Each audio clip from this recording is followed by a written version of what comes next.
Central coalfield limited (CCL) पर 1 करोड़ का जुर्माना। नेशनल ग्रीन ट्रिब्यूनल (एनजीटी) ने पर्यावरण क्षति को लेकर सीसीएल के ढोरी क्षेत्र पर 1 करोड़ रुपए का जुर्माना लगाया है। इस रकम को 1.5 महीने के अंदर जमा करने का आदेश दिया गया है। जुर्माना न भरने पर और कड़ी कार्रवाई की चेतावनी दी गई है। ये कार्रवाई शिकायतकर्ता आशीष पाल द्वारा 5 साल पहले दायर याचिका के बाद की गई। याचिका में दामोदर नदी के पास अवैध खनन और पर्यावरण को भारी नुकसान पहुंचाने का आरोप लगाया गया था। जांच में पाया गया कि खनन के दौरान हजारों पेड़ काटे गए और मलबा नदी में डंप किया गया।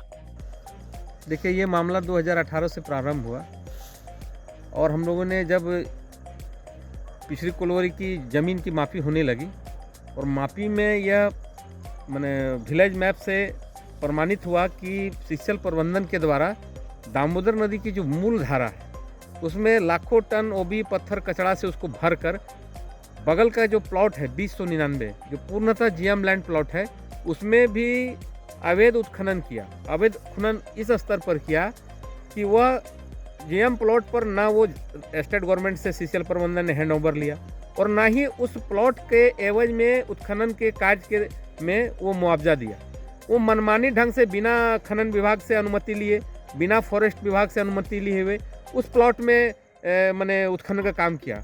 इस लड़ाई पर भी हम लोग एक फिर से रिट पिटिशन याचिका दायर करेंगे क्योंकि ये तो मामला एक जजमेंट आया ओवरबर्डन पर और एक मामला भी और लड़ाई है जो 2099 में जो सीसीएल प्रबंधन के द्वारा अवैध उत्खनन किया उसमें भी हम लोग पुरजोर तरीका से इस बात को उठाएंगे और इसमें हम लोग सुनिश्चित करने का प्रयास करेंगे जो सीसीएल प्रबंधन जो आज पूरे क्षेत्र में मनमानी जो पूरे स्तर पर कर रहे हैं यहाँ के ग्रामीणों के ऊपर, यहाँ के विस्थापितों के ऊपर, उस पर एक अंकुश लगे।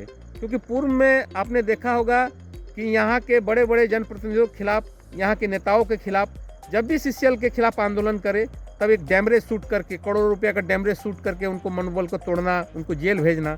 लेकिन आज पहली बार इतिहास में हुआ है कि सीसीएल प्रबंधन पर 1 करोड़ का जुर्माना लगा है। ये बहुत बड़ी बात है, यहाँ के लोगों के लिए जीत है और हम लोग इस लड़ाई को आगे भी लड़ेंगे और सुनिश्चित करेंगे कि सीसीएल जो इस तरह का मनमानी कर रहा है वो मनमानी न हो। 2 महीने पहले 21 अक्टूबर 2024 को संयुक्त टीम ने पिछड़ी कोलियरी का दौरा किया। इस टीम में जिला खनन पदाधिकारी, केंद्रीय और राज्य प्रदूषण नियंत्रण बोर्ड के अधिकारी और शिकायतकर्ता शामिल थे। टीम ने जांच के बाद रिपोर्ट सौंपी जिसके आधार पर यह फैसला लिया गया।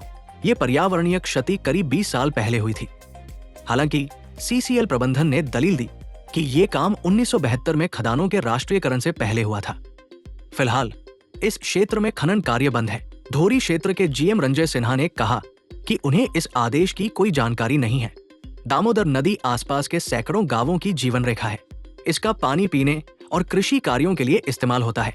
सीसीएल के खनन और मलबा डंपिंग से नदी और पर्यावरण को भारी नुकसान हुआ है।